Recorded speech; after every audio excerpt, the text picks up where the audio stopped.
Muito bem-vindos, viu? Mais alguém visitando a gente? Ok. Pelo canal aí, temos vários irmãos já conectados, deram seu boa noite. Nós vamos ler a palavra de Deus. Eu agradeço a Deus. Semana passada nós estávamos em Jaciara, pregando no final de semana, aniversário de 67 anos da Igreja Batista lá, ouvindo o relato de um pioneiro que viu a irmã Ana naqueles tempos de 67 anos atrás, a irmã Esther. A gente conheceu tão de perto lá no seminário Ana Ollermann, em Dourados. E ela começou aqui, Escola Batista, aqui em Rondonópolis, começou a Escola Batista lá em Jaciara. E o trabalho batista, pioneiro naquele tempo, imagina, irmão, 67 anos atrás, mais, né? Porque a igreja já era organizada há 67, então, alguns anos antes já o trabalho começou. Não lembro agora quantos anos. Nós louvamos a Deus, porque os irmãos estavam aqui, eu pude participar do culto, assistindo essa semana, até anotei algumas coisas aqui que o pastor Evandro pregou, agradeci ao pastor Evandro, estive com ele ontem, né? Que ele pregou sobre missões estaduais, proclamar a glória de Deus, que é o tema da nossa campanha, e eu quero fazer a conexão do que ele pregou, aquele ponto onde ele disse, devemos ser diferentes. Temos que fazer diferença onde nós estamos, na faculdade, em todo lugar, não é? Então, vamos ler a palavra de Deus sobre isso hoje, sobre o propósito de Deus na nossa vida. Deus nos criou com propósito. Isaías, capítulo 43. Isaías, capítulo 43.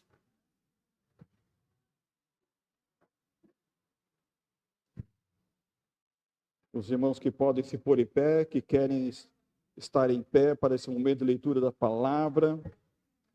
Os irmãos que estão lá no YouTube, nas redes sociais, acompanhando com reverência a palavra de Deus. Essa é uma palavra... eu esqueci, né? Das crianças. É por causa da coreografia, mudou o meu ritmo. Deus abençoe vocês, culto infantil. Deus abençoe. Isaías capítulo 43. Isaías capítulo 43. Vou ler da Almeida, século 21, do versículo 1 ao versículo 7. Mas agora, assim diz o Senhor que te criou, ó Jacó, e que te formou, ó Israel. Não temas, porque eu te salvei, chamei-te pelo teu nome, tu és meu. Quando passares pelas águas, eu serei contigo. Quando passares pelos rios, eles não te farão submergir. Quando passares pelo fogo, não te queimarás, nem a chama arderá em ti. Porque eu sou o Senhor teu Deus, o Santo de Israel, o teu Salvador. Dei o Egito para te resgatar, a Etiópia e Seba, em teu lugar, visto que és precioso aos meus olhos e digno de honra. E porque eu te amo, darei pessoas por ti e os povos pela tua vida. Não temas, porque eu sou contigo. Trarei a tua descendência desde o Oriente e te ajuntarei desde o Ocidente. Direi ao norte, dá, e ao sul, não retenhas. Trazei meus filhos de longe, minhas filhas das extremidades da terra. Todo que é chamado pelo meu nome, que criei para minha glória e que formei e fiz. Valor da sua alma. Oremos. Ó Senhor, obrigado pela tua palavra. Obrigado, ó Deus, porque na palavra, a palavra revelada, a palavra inspirada do Senhor, nós encontramos tudo que nós precisamos para entender a razão da nossa existência, o valor da nossa existência e o propósito da nossa vida, Senhor, nossa existência neste mundo. Muito obrigado, porque o Senhor nos dá entendimento, ilumina a nossa mente, dá-nos capacidade para compreender, capacidade para falar a outras pessoas, ajudando aonde nós nos encontrarmos, para que as pessoas também tenham conhecimento da tua vontade, da tua palavra, do teu propósito na vida de cada um. Por Cristo Jesus, em nome de Jesus, fala conosco nessa noite. A tua palavra é a verdade. Em nome de Jesus, amém. Poder sentar. Você foi criado por Deus e para a glória de Deus. Essa é a importância do valor da alma. A minha alma, a sua alma, é do tamanho do valor da criação. Deus nos criou e Ele nos criou para a sua glória. E não pense que isto é só para os judeus. Esse texto de Isaías, capítulo 43, está falando da redenção do povo judeu. Sim, é verdade. Mas quando Deus fala no versículo 7, todo que é chamado pelo meu nome, que criei para minha glória e que formei e fiz. Lembra que do Egito, pessoas saíram junto com os judeus, porque eles conheceram que o Deus de Israel era o Deus vivo, o Deus criador. Durante toda a história, pessoas foram agregadas ao povo judeu pela fé. E mais à frente vou apontar no Novo Testamento como nós também temos base e referência bíblica para isso. Eu estava devendo o final desse fechamento, sobre que preguei já embelezar a alma, falando do cuidado da alma, como nós precisamos fortalecer a alma, citando aquela passagem de Jesus, quando a gente leva a oferta no altar, e ele fala, se você tem alguma queixa, alguém tem uma queixa com você, então você deixa a oferta ali, mas vai e reconcilia, depois vem e apresenta. Tal o valor da alma, da sua alma e da alma daquela pessoa com quem você precisa ou precisava de reconciliação. A alma humana tem muito valor. Aos olhos de Deus, é o que tem mais valor neste mundo, é a minha alma, é a sua alma. Preguei então depois sobre não estragar-se com o engano, como muitas vezes o nosso coração é enganoso e quer nos guiar por caminhos errados, para longe da presença de Deus. Mas vamos focar aqui hoje. Você foi criado por Deus e para a glória de Deus. Veja também Efésios capítulo 2. Efésios capítulo 2, versículo 10. Mas antes desse versículo, nós temos o texto que a gente mais conhece. A gente lembra do capítulo 2 de Efésios, pensando nos versículos anteriores que falam sobre a salvação. Versículo 8 fala, pela graça sois salvos por meio da fé, isto não vem de vós, é dom de Deus. Lembra que o apóstolo Paulo está escrevendo para gentios.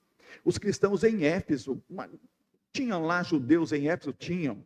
Eles perseguiram o apóstolo Paulo e muitos gentios se converteram, romanos, pessoas de várias regiões. Éfeso era uma capital de toda aquela Ásia e ela era a cidade mais importante. Então Paulo está dizendo para essas pessoas, olha, vocês são salvos pela graça, isso vem de Deus, é dom de Deus. Aí no versículo 10 ele fala, pois somos criação de Deus, falando, nós somos criação de Deus, falando para os gentios. Está falando para aquele povo que não era povo de Deus. Olha, somos criação de Deus, realizada em Cristo Jesus, para vivermos em boas obras, as quais Deus preparou no passado, para que nós as praticássemos hoje. Então, você foi criado, você pode dizer isso, eu fui criado por Deus. Com base em Isaías 43, em base em Efésios 2:10, mas existem muitos outros textos na Bíblia. O salmista no Salmo 100 fala, reconhecei que o Senhor é bom, Ele nos fez.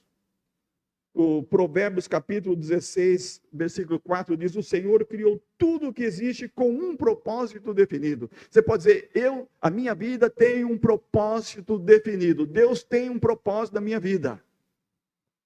Você pode também ler Romanos 11:36, quando diz, porque dele, por ele, para ele são todas as coisas. Pode dizer, a minha vida é para ele.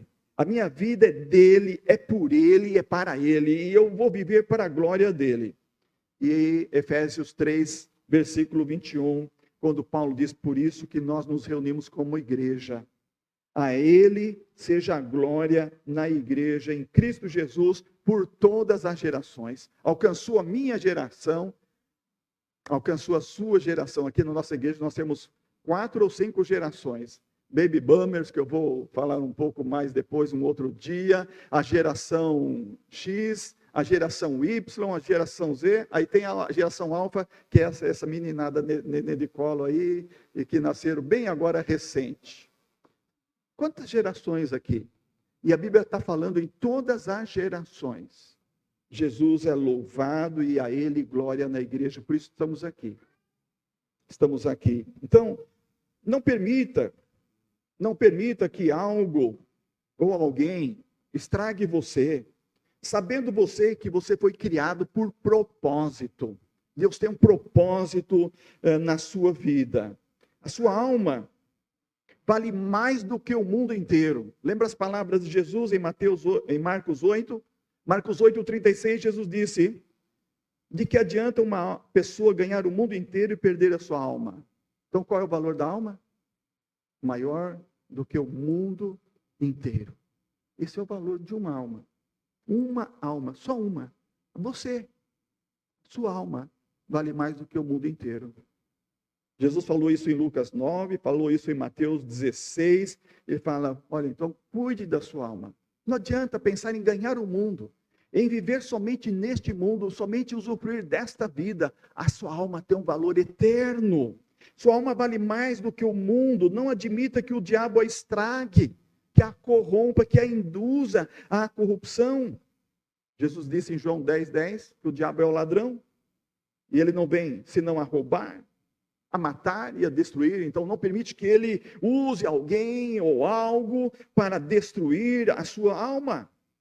O cristão está vivendo um tempo muito difícil. É claro que todas as eras foram difíceis. Todas as eras foram difíceis. Mas parece que a nossa era é mais difícil, dada a cultura que nós temos hoje propagada e através da internet globalizada. Há um esforço mundial, especialmente focando as crianças, focando os juniores, essas últimas gerações. E estão tentando destruir os seus valores, estão tentando destruir a crença no Criador, estão tentando manipular as suas mentes, até para fazer mudança de sexo de criança que não sabe o que é isso. Coisa absurda como aconteceu essa semana, um aborto daquela menina de 11 anos. A mídia escondeu da gente.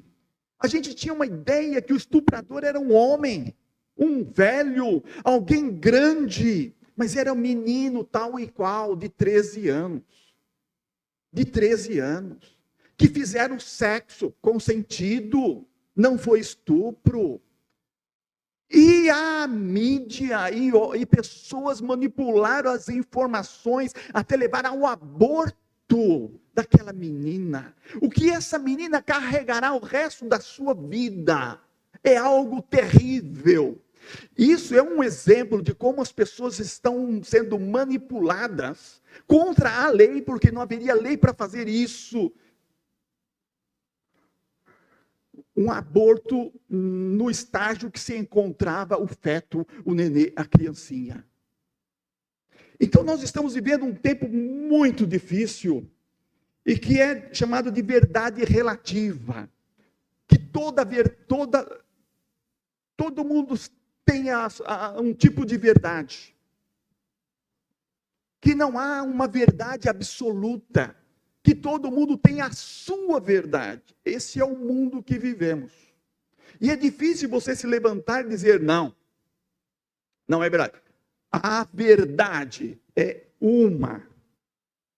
Essa verdade precisa ser entendida e compreendida. É difícil a gente fazer isso, porque principalmente os meios de comunicação têm o poder da difusão e da informação. E uma sociedade ela é construída ou destruída através da informação.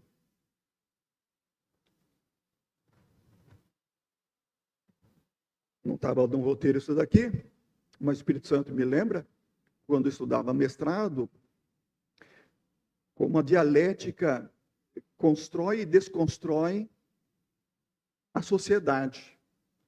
E Durkheim e esses sociólogos antigos e famosos, eles explicaram isso. Algo que era inaceitável numa geração passada, outra geração pode aceitar perfeitamente, dizer, isso é verdade. aquilo que era mentira a uma geração passada. Isso é desconstrução e reconstrução através da dialética, através da comunicação.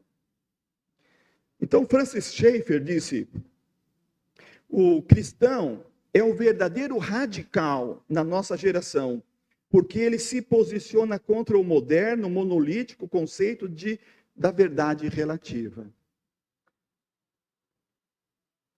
Lembra de Pilatos? Quando Jesus estava diante dele, falando sobre a verdade, e Pilatos falou: que é a verdade? Ele virou as costas, ele estava diante da verdade. Jesus é a verdade. Ele disse: eu sou o caminho, e a verdade e a vida. Ninguém vem ao Pai a não ser por mim. Foi encenado aqui na coreografia. Há uma verdade absoluta. Fora dessa verdade, tudo é mentira. Há uma verdade absoluta. Tudo que não pode ser confirmado por essa verdade é falsidade.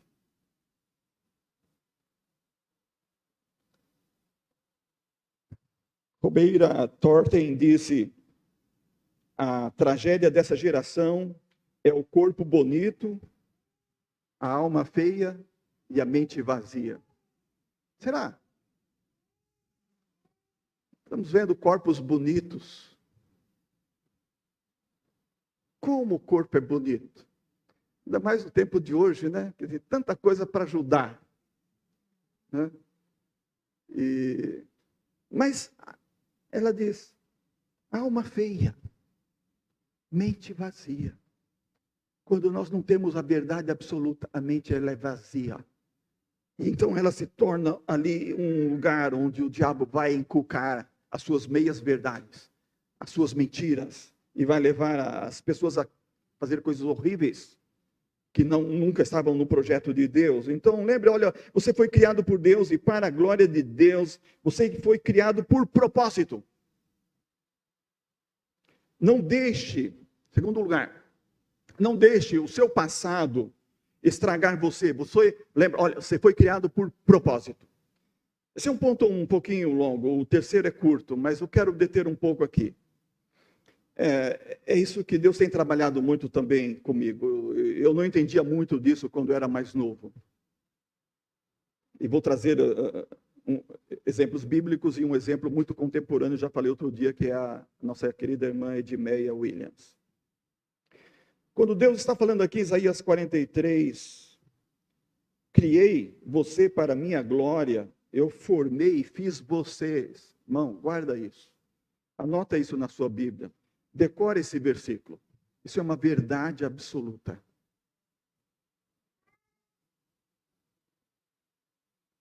Olha, o exemplo de Raabe. Raabe era uma prostituta. Mas ela ajudou os espias de Israel, salvando-os do rei de Jericó. Ela se converteu, ela foi salva. E ela entrou na genealogia do grande rei Davi, e ela está na genealogia de Jesus, do nascimento do grande rei Jesus. Raabe é citada em Mateus capítulo 1, versículo 5, como sendo a esposa de Salmão, de quem foi gerado alguém que faz parte dessa genealogia santa e bendita. E quem ela foi? Ela foi uma prostituta. Nós temos o exemplo de Ruth. Aliás, antes de chegar em Ruth, eu estava vendo um comentário, uma exposição do pastor Luiz Saião, até notei que a Nájila comentou lá, curtiu e comentou, onde ele faz, eu li hoje isso aqui, né? E eu já estava com essa mensagem preparada, falei, isso aqui é um link, Deus me mandou olhar aqui, porque isso aqui também tem coisa. É o caso de Tamar, quando ele fala, Tamar era nora do seu, né? Do Judá, né? Nora do Judá, e ela se fingiu de prostituta, porque Judá não dava o filho em casamento. Tinha cumprido, é uma história, a gente tem que conhecer a história, muitos irmãos conhecem a história, né? Tinha que fazer o levirato. E ele não estava cumprindo a sua parte. E ela se fingiu de prostituta, e ela teve um filho do sogro. E o pai é um desses filhos que entra na genealogia de Jesus, o filho de Tamar. Depois vem Ruth, sem citar, né? Tem tantas personagens. Eu fico, sabe, pensava antes, mas como é que Deus permitiu isso? Isso está na genealogia de Jesus. Na genealogia de Jesus. Aí entra Ruth, uma moabita, que era proibido o povo moabita de fazer parte do povo de Deus, de entrar no templo. E ela entra na genealogia de Jesus, está lá no livro de Ruth. Nos conhece, Boaz gerou Obed de Ruth. E essas genealogias que tem, tanto em Ruth como em outros lugares, como Mateus, elas não são cronológicas, não citam o pai, filho, neto e assim por diante. Elas muitas vezes pulam 100 anos de gerações. Elas só citam as pessoas principais. Eram assim as genealogias no Oriente. Só citava o nome das pessoas mais importantes conhecidas, geralmente para fixar na memória que há uma descendência, uma ascendência. Né? Então, se você tem dúvida nesse ponto, então esqueça isso. Isso foi feito de maneira proposital, era costume oriental. Apenas os nomes mais importantes eram registrados na Escritura. Por isso, entre Salmão e Boaz, deve existir ali coisa de até 1000 anos entre eles. E muitas pessoas nasceram ali, casaram ali, tiveram filhos, estão na genealogia de Jesus. Mas por que a Bíblia cita essas pessoas? Elas aparecem ali. Há um propósito nisso. Deus está marcando a história. Deus está dizendo, olha, eu estou fazendo a história. Não é do jeito que você pensa. Não é como você imagina. Eu sou o Senhor da história. Depois nós temos o exemplo de Jefté, ou antes de Ruth, ou dentro do período de Ruth, porque ele era um juiz. E Ruth viveu naquele tempo, Noemi e a sua família. E Jefté está no capítulo 11 de Juízes. Ele era filho de uma prostituta, né? Mas era filho de Gileade. Gileade o gerou. E ele foi expulso por seus irmãos, porque ele era filho de uma prostituta. Mas quando os amonitas fizeram guerra contra eles estavam em desvantagem, eles iam ser derrotados, iriam ser mortos. Os líderes de Gileade foram buscar quem? Jefté, o filho da prostituta. E combinaram com ele, se você guerrear conosco, você vai ser o nosso chefe. E ele falou assim, agora que vocês estão apertos, vocês vêm atrás de mim? Né? E foi Deus, escolheu justamente ele para naquele tempo ser o juiz, o rei, o chefe deles. E ele conseguiu grande libertação, sendo ele daquela origem. Deus o fez juiz. É o exemplo de Davi, que Deus o fez o melhor rei de toda a história, e era desprezado na sua própria casa pelos seus próprios irmãos, pelo seu próprio pai. Está vendo hoje, o pastor Kleber colocou no grupo das igrejas nossas aqui do sul do Mato Grosso. Quem matou Abel? Seu irmão. Quem vendeu José? Seus irmãos. Quem expulsou Jefté? Estou falando de Jefté agora, né? Por isso que eu estou lembrando isso aqui. Quem expulsou Jefté? Seus irmãos. Quem sentiu inveja de Davi? Seus irmãos. Quem não ficou contente com a volta do filho pródigo? Seu irmão. Resumindo, né? Não desista por causa disso. Mas todos os irmãos foram abençoados por cada um daqueles. Todos nós somos crentes de Jesus. Talvez você tenha problema. Eu tenho. A gente, entre família, a gente tem aqueles que têm ciúmes da gente, né? É importante a gente ser bênção. Entender o propósito. Eu estou aqui no mundo para ser bênção. Esse é o propósito. Isso para a glória de Deus. Então, Davi cumpriu o seu propósito. Todos seus irmãos foram bem abençoados, beneficiados, porque ele não olhou para isso, assim como Jefté e outros, e cumpriram. Cada um cumpriu o seu propósito. Tem um caso de Salomão que para mim é o caso mais difícil de engolir. Eu falo humanamente falando. Porque Salomão é filho de quem? Quem era Batseba? Apesar de algumas pregadoras falar que ela era inocente na história, para mim ela foi adúltera também. Davi não fez um estupro. Para mim, ela estava lá, diz o texto, né? Ela estava no terraço se banhando de frente para a janela do rei Davi. Como é que a mulher vai se banhar de maneira assim que o homem vai olhar, eu quero essa mulher para mim? Os dois tinham culpa ali. Ninguém me convence que só Davi tinha culpa naquele negócio. Ela era uma adúltera. Davi foi um adúltero. E então, depois que o menino morre, os irmãos conhecem a história, Davi consolou Batseba, tomou ela como mulher, ele tinha muitas mulheres, essa mais uma mulher que ele tomou, e nasceu Salomão, E Deus falou que Deus amou aquela criança, chamou ele de Gedidias. Ele foi chamado pelos seus pais de Salomão, mas Deus chamou Gedidias porque o Senhor o amou. Pensa, mas Deus não poderia escolher outra pessoa para fazer parte da genealogia de Jesus, para escolher Salomão, que era filho da adúltera, que teve um problema lá, causou todo aquele transtorno, mas foi assim que Deus escolheu. Está entendendo? Cada pessoa que nasce no mundo tem um propósito, por mais que a gente não compreenda. Por mais que a gente não tenha uma ideia de achar isso é um consenso. Mas todos esses que eu citei aqui tiveram um propósito e cumpriram um propósito aqui no mundo. Cumpriram um propósito.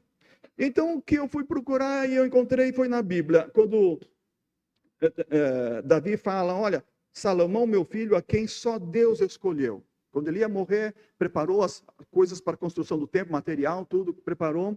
Ele disse para o povo, olha, foi Deus que escolheu Salomão. Não está dizendo que eu, Davi, escolhi.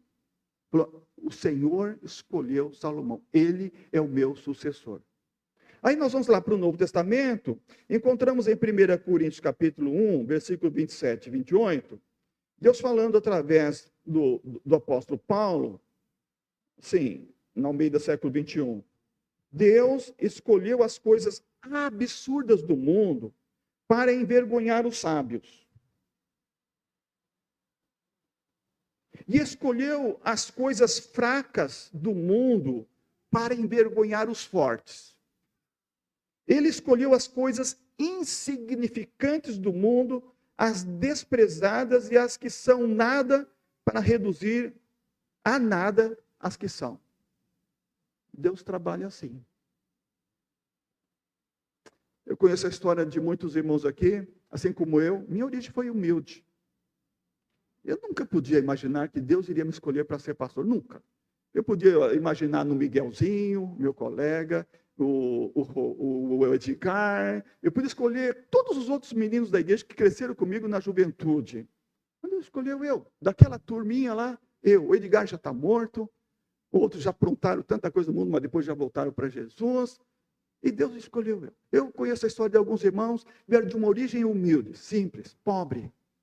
Mas Deus escolheu você e tinha um propósito na sua vida. E Ele está desenvolvendo esse propósito. E você está fazendo isso. Sabe, adolescente, junior?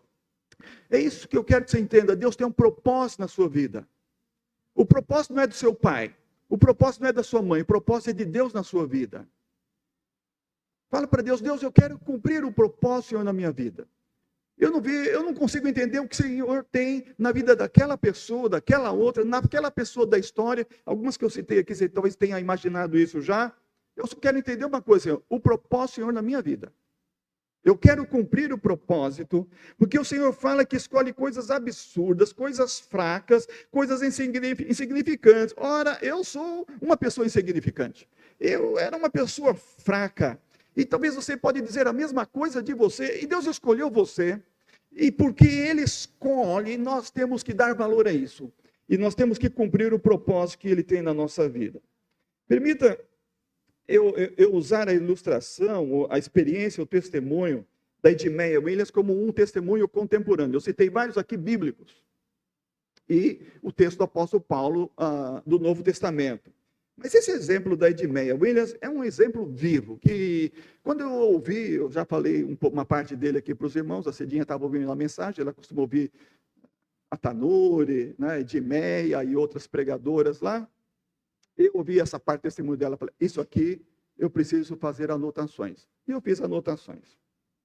Num tempo em que crentes traem, até mesmo fazem aborto, eu contei aquela parte como a madrasta dela, a Heloíse, a Adele, esposa do seu pai, não permitiu que o aborto fosse feito.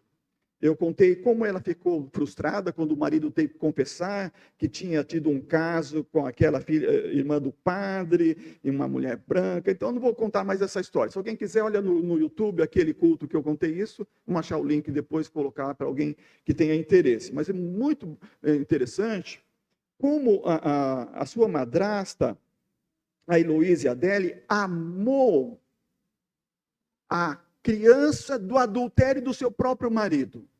Porque ela era crente. Porque Deus tinha um propósito na vida dela. E o final do que eu quero ler para os irmãos aqui, das anotações que eu fiz, mostra esse propósito. É algo que ela não podia também nem imaginar, que Deus iria abençoar tanto a vida de Edmeia na vida da sua família. Depois de morta, ela não soube que esse desenrolar aconteceu. Então, nessa parte do testemunho, ela diz o que eu anotei primeiro com letras garrafais. Todas as vezes que Deus faz alguém, Ele tem um propósito. É o que eu estou pregando hoje aqui. Deus tem um propósito na sua vida. Você foi feito. Você existe. Você veio ao mundo. Lembra que na concepção, vocês já passaram pela aula de biologia na escola? Os que ainda não passaram, as crianças ainda irão passar, né? Não sei se vão entender isso. Né? São milhões de sêmen, né? Daquele bichinho lá que vai unir com o óvulo da mamãe e fez você. Então, só naquela corrida lá, para você nascer, você foi um vitorioso. Mas saiba uma coisa, nisso estava Deus ali, para você nascer, para você vir ao mundo. Então, fala, Deus faz alguém e Ele tem um propósito. E todo propósito é para a glória dEle. Saiba que você chegou pelas vias da vontade de Deus. Então, ela estava numa pregação, e pelo que eu entendi, a preletora anterior dela falou uma frase, eu anotei aqui, quando eu descobri que estava grávida. Então ela diz, por que você descobriu que estava grávida? Por que você descobre que está grávida? Porque não foi você que fez o filho. Embora a gente entenda que tem que haver o casal numa conjunção carnal, ela está dizendo, foi Deus que fez. Então você só descobre depois de um tempo que você tem uma criança no seu ventre. E a Edmeia, irmãos, ela é muito estudiosa, ela é professora da Bíblia, ela não é chamada de pastora, ela nem quer ser chamada de pastora, ela tem psicologia, ela tem vários cursos, é uma pessoa muito bem formada, e muito do que ela fala também com base em psicologia. Então ela diz, Deus trabalha por princípios. Um homem com outro homem são dois homens. Uma mulher com outra mulher são duas mulheres. Mas um homem com uma mulher forma uma só carne. Isso é princípio. Todas as vezes que um homem se deita com uma mulher, ele abre a guarda para o princípio legal de Deus, de que Deus pode trazer ali uma vida.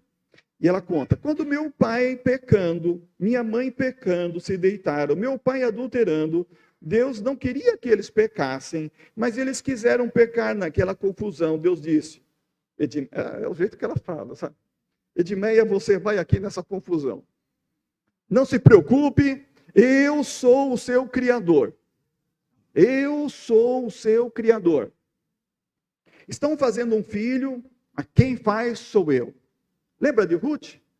Ruth tinha casado com a filha de Noemi e não teve filho com o marido. Mas quando ela vem, ela aceita o Deus de Israel e ela casa com Boaz, que Deus fez ela engravidar. É Deus quem faz. Quando Ele quer. Para a glória dEle.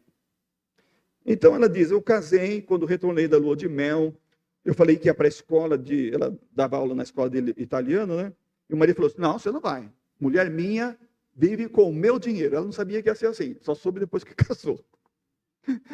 Ela ganhava o dinheiro dela.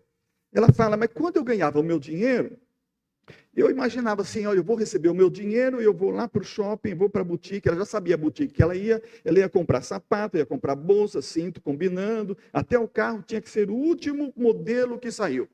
Era desse jeito. E agora ela está dizendo assim, isso era uma doença na minha vida, era um câncer, chama-se consumismo e materialismo. Agora eu vejo o que ela diz, eu só procurava coisas para mostrar que eu era melhor. Porque lá dentro tinha uma ferida. Eu sabia que era pior. Era duro você enfrentar o fato de saber que nasceu fora do casamento. Aquela ferida continuava aberta e eu procurava mostrar para os outros que era melhor do que todo mundo. Para superar a dor, casei com ele. Tive a primeira filha, teve o segundo filho, e aí por diante. Mais à frente ela conta que quando tinha 12 anos, Deus lhe deu um sonho. É um sonho daquilo que se chama profético, que não é um sonho, que é um descarrego, que é uma coisa do inconsciente. Ela fala isso, irmãos, porque ela só contou esse sonho depois que ela está vivendo tudo isso, E ela esteve em países árabes, ela andou num avião de luxo, num daqueles sheiks, e ela fala, ela prega no mundo inteiro, ela pregou para aquele sheik ricaço, tudo de ouro. Então ela fala, Deus me lembrou que quando eu tinha 12 anos, Ele falou que eu iria pregar para muitas nações. Ela nunca lembrou disso. Ela veio lembrar depois que casou, que estava morando lá, que a Petrobras, o Odebrecht, se não me engano, estava fazendo lá um negócio, e o marido dela era engenheiro, foi para lá, e ela vivendo lá naquele ambiente, que ela disse que ela se converteu de fato, e ela entendeu o propósito de Deus na sua vida. Então ela lembra esse sonho, e que Jesus tinha falado para ela, tu és minha, tu vais crescer, e com a palavra que eu botar na tua boca, eu te enviarei para mim muitas nações. Quantos de vocês aqui têm 12 anos? Alguém aqui tem 12 anos? Júnior, adolescente, alguém tem 12 anos aqui? 12, 11, 13, alguém? Queria ver a idade. Ah lá, o Massal. Ela era da idade mais ou menos do Massal, quando Deus falou com ela. Sabe, Deus fala com você também, Júnior. Ele fala porque Ele tem propósito na sua vida. Quando Deus falar com você sobre propósito, guarde isso. Guarde isso.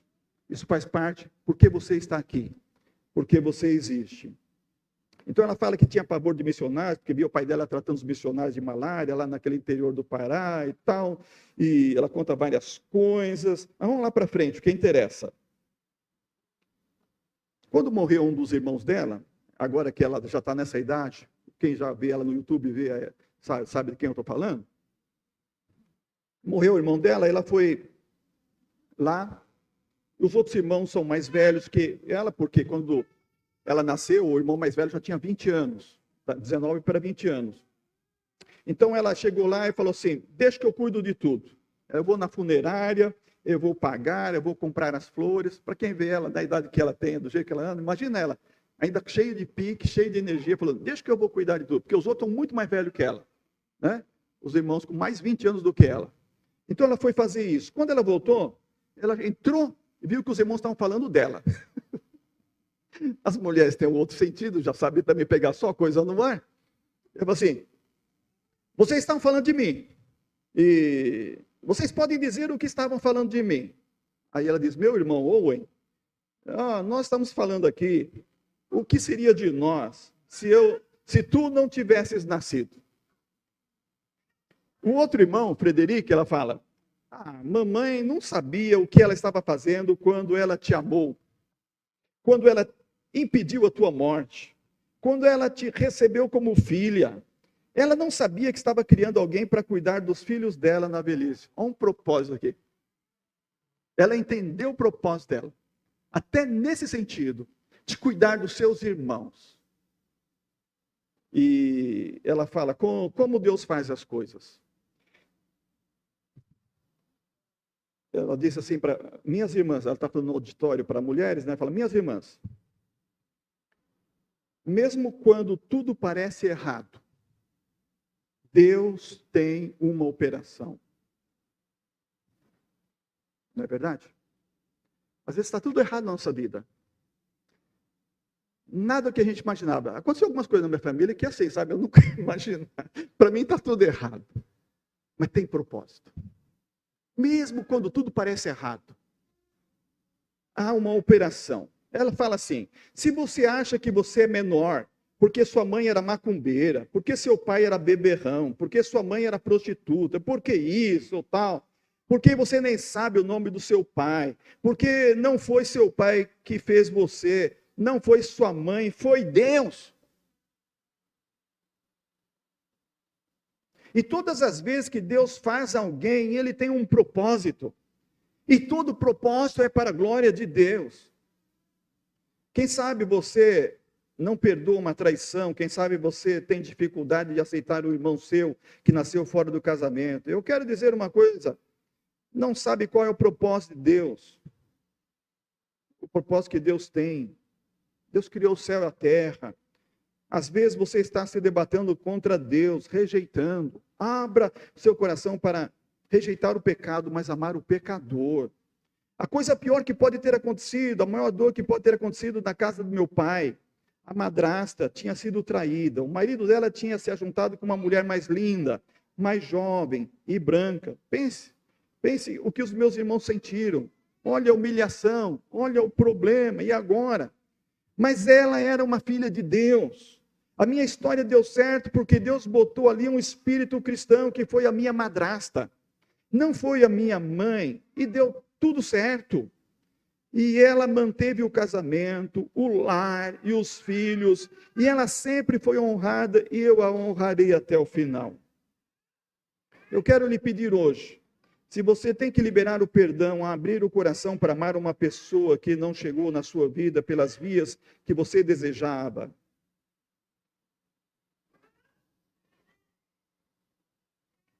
saiba que ela chegou pelas vias da vontade de Deus. Aqui é a questão, Deus faz. Que Isaías diz, eu fiz você. Eu criei você. Você não pode não ter entendido nada, mas é bom aceitar. E ela diz, eu posso ter sido rejeitada pela família da minha mãe, porque eles eram brancos, mas não pela família de meu pai, porque minha madrasta ensinou os seus filhos. Olha, sua irmã. Que mulher grandiosa. Todas as vezes que eu penso em um exemplo de mulher, eu penso nela. O testemunho, em resumo, um pouco é isso aqui.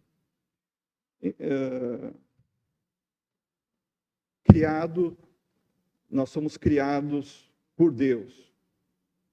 Você foi criado por Deus, eu fui criado por Deus. Nós somos criados para a glória de Deus. Sua alma, minha alma, vale mais do que o mundo inteiro. Então, não permita que alguém ou algo estrague você. Não permita que o diabo entre com alguma dúvida, com alguma meia-verdade, com alguma mentira, e desvie você da verdade absoluta. A verdade é Jesus. E não se deixe estragar pelo seu passado. Não permita que nunca o diabo volte a acusar você e volte a afrontar você por causa do passado. Lembra que a Bíblia diz, deixando as coisas para trás, avanço para o alvo da soberana vocação. E o autor de Hebreus fala, olhando para Jesus. Se o seu passado não é o passado que você imaginava, se não é o passado que você idealizava, lembra uma coisa, Deus criou você. Deus criou a mim, Deus nos criou. E se Deus nos criou, e de fato Ele nos criou, Ele tem um propósito. Então vamos olhar para frente, vamos olhar para Jesus e vamos seguir em frente, sabendo que tem um propósito. Não um só. Geralmente há muitos propósitos que Deus vai cumprir através da nossa vida. E nós vamos abençoar vidas e vamos levar pessoas a compreender esse propósito. Outra coisa que a gente poderia falar aqui, mas eu não vou falar porque o tempo já não permite, é quando a gente mesmo estraga a vida. E, por exemplo, o Elvis Presley, né, que é da nossa geração, né, a gente que nasceu em 50, 60, conheceu muito bem a trajetória dele e a fé cristã dele. Ele era cantor gospel e ele cantava na igreja protestante e ele frequentava, e mesmo depois se tornou famoso no mundo, ele gostava, terminando o show, cantar com os amigos músicas gospel, porque ele dizia que ele gostava muito. Mas veja o fim dele, como é que foi. Ou Ângela Maria, que era filha de pastor, nascida no Rio de Janeiro em 1929, famosa Ana Maria. Essa meninada aqui não vai saber de quem eu estou falando, procura no YouTube, né? Eu estou só citando alguns exemplos aqui. Pessoas que nasceram na igreja, viu? Você é adolescente, você é junior, jovem. Você pode nascer na igreja, crescer na igreja e depois estragar a sua alma. Estragar a sua alma. Então Jesus fala, que adianta o homem ganhar o mundo, perder a sua alma? Então há essa possibilidade que a gente deve realmente afastar ela de nós. Ou a Amy Winehouse, né? Que tem muita dessa geração já. Eu não sei se ela era crente, mas dá para ver o que era ela antes do crack. E, geralmente no YouTube e nas redes sociais tem aquela foto que compara, olha quem ela era e o que ela se tornou depois do crack. Não destruiu somente a sua mente, a sua alma, mas destruiu o seu corpo. Porque a sua mente era vazia.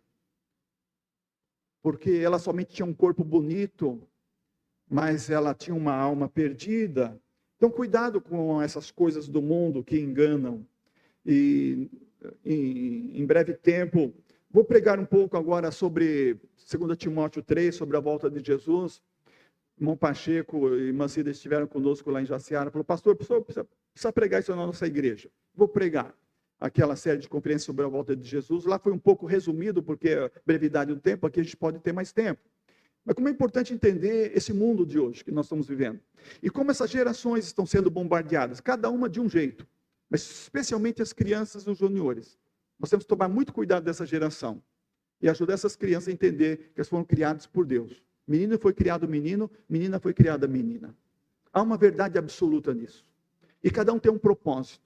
E nós temos que lutar contra a correnteza, que é a ideia do Congresso dos Jovens. Todo mundo está indo numa direção, mas o jovem crente está indo em outra direção, ele está indo seguindo a Jesus. Há uma verdade que norteia a nossa vida, e nós estamos seguindo essa verdade. E ela é a que define a nossa vida, ela que dá valor à nossa vida, ela que dá sentido à nossa vida. E as pessoas precisam entender isso. Por que esses adolescentes estão cometendo suicídio? Por que esses jovens estão cometendo suicídio? Entrando nessa onda mundana e carnal e liberal e relativismo. E estão perdidos. Porque sem uma verdade absoluta estão perdidos. Sua mente está vazia, a sua alma está estragada. Eles precisam conhecer a verdade é Jesus. Vamos falar de Jesus. Porque a nossa alma e a alma de qualquer pessoa neste mundo vale mais do que o mundo inteiro. Às vezes a gente não dá valor a isso, a essa palavra de Jesus. Às vezes a gente não pesa isso na balança. E Jesus está falando uma alma, a sua alma, a alma de qualquer pessoa neste mundo. O valor dela é tamanho. Por isso, fomos criados por Deus. Fomos criados para a glória de Deus. Vamos viver para a glória de Deus. Sem julgar. Sem julgar. Sem fazer avaliação. Isso é coisa de Deus. Eu hoje aceito que Raabe está na genealogia de Jesus e eu dou glória a Deus por isso. Eu aceito que Ruth está na genealogia de Jesus, eu dou glória a Deus por isso.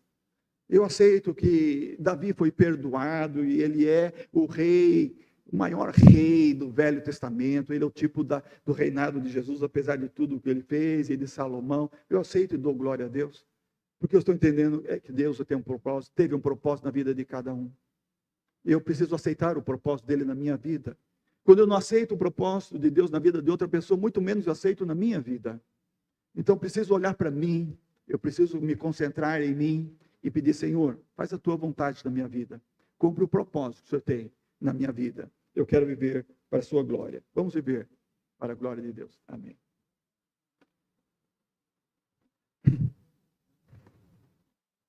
Nós vamos orar e depois nós iremos cantar um hino que temos uma letra nova, né, no nosso hinário do culto cristão. E para o final do culto, a gente canta com a melodia do Finda-se este dia. Mas o Elanã vai pôr a letra, é a letra 270 do nosso hinário do culto cristão. Tem o mesmo título, só que a letra é outra, e é uma letra que fala sobre Lucas 2, 29. Agora, Senhor, despedes em paz o teu servo, segundo a tua palavra. Assim vamos em paz para os nossos lares, terminando esse culto. Coloque a sua vida na presença de Deus neste momento. Eu gostaria que você, se nunca fez isso, fizesse uma coisa hoje. Dissesse para Deus, ao Pai, ao Deus, cumpra o teu propósito na minha vida. Não deixe que eu estrague a minha vida, não deixe que eu dê lugar ao diabo e induzir algum descaminho. E, Senhor, eu quero viver para a tua glória. Alguma coisa nesses termos, se Deus falou com você através da palavra, que você fale, que você confesse ao Senhor Deus, que entende que você está aqui, não por acaso, não foi um acidente, mas que realmente você foi criado. Como diz Isaías, eu fiz você, eu formei você para a minha glória. Aceite isso e confesse isso e ajude outras pessoas a entender isso. Pai amado, obrigado por essa noite, obrigado porque o Senhor nos ama, obrigado porque a tua palavra nos diz que o Senhor nos criou por propósito. Eu creio, Pai, eu creio que nós todos aqui cremos igualmente que a tua palavra é a verdade. E o que nós lemos da tua palavra é que o Senhor nos criou e nos fez povo seu. Mesmo nós, descendentes de gentios no mundo, não descendentes de Abraão na carne, a tua palavra diz que nós somos criados para a tua glória. Obrigado, Pai, por esse privilégio. Obrigado, ó Pai, porque o Senhor nos deu tanto valor, e o Senhor nos tem um propósito maravilhoso de vida para cada um de nós. Mas com que cada um cumpra o seu propósito. Que os juniores, os adolescentes entendam isso, os jovens, e nós, homens, mulheres, entendamos, ó Pai. Se alguma coisa estava nebulosa, duvidosa, se não tínhamos, ó Pai, uma percepção clara sobre isso, que em cada concepção o Senhor estava ali para nos criar, para nos formar, para cumprir em nós o propósito para a sua glória. Usa-nos, ó Pai, para a tua glória. Usa-nos como igreja, ó Pai, para cumprir propósitos, para abençoar vidas, para alcançar essas crianças, ó Pai, alcançar esses adolescentes que estão ao redor, neste bairro, nessa cidade, e por onde pudermos alcançar através de missões. Usa, Senhor, as nossas vidas como vasos de bênçãos, em nome de Jesus, Pai. Abençoa nossas famílias, preserva a vida de cada um, de cada uma. Faz retornar como filho pródigo aquele que está distante do caminho, que entrou, ó Pai, pelo mundo de um relativismo cultural, ideológico, e que precisa voltar à verdade, e voltar ao primeiro amor. Pai, visita esses corações, que possam, ó Deus, como aquele filho pródigo, arrependido, lembrar que na casa do Pai há festa, há abraços, há amor, há aceitação. Deus bendito, em nome de Jesus, abençoa nossos familiares que ainda não são crentes, que eles entendam, ó Pai, o propósito da vida, a razão de Jesus ter vindo ao mundo. Teu Filho amado foi dado por nós lá na cruz. O Senhor diz na tua palavra que o Senhor deu o seu único Filho para morrer por nossos pecados lá na cruz, mas o Senhor deu poder a Ele de ressuscitar ao terceiro dia, está vivo e reina para toda a glória. Ele quer que nós participemos da sua glória, cumprindo o propósito aqui. Nos abençoe nisso, Pai. Nos livra de todo mal, de toda ameaça. Nos livra das pessoas que fazem encantamentos. A tua palavra diz que contra o povo do Senhor não vale encantamento, não vale nenhum poder do mal. Guarda-nos e usa-nos, ó Pai, para livrar pessoas que estão escravizadas, perdidas e amedrontadas deste mundo também. Que o teu amor eterno, a graça salvadora de Jesus Cristo, o Filho de Deus, e a comunhão e o conforto do Espírito Santo seja conosco agora e para sempre. Amém, amém. No final do culto, vou dirigir uma palavra aos irmãos que estão no nosso canal aí, participando do culto, mas vamos cantar esse hino. Fim-se este culto do Inário, do culto número 270. Quem quiser ficar em pé para cantar, estamos encerrando com esse hino que é uma oração, né? Finda-se este culto, bem, ó Deus de amor, despedir teus servos com o teu favor, dá-nos tua graça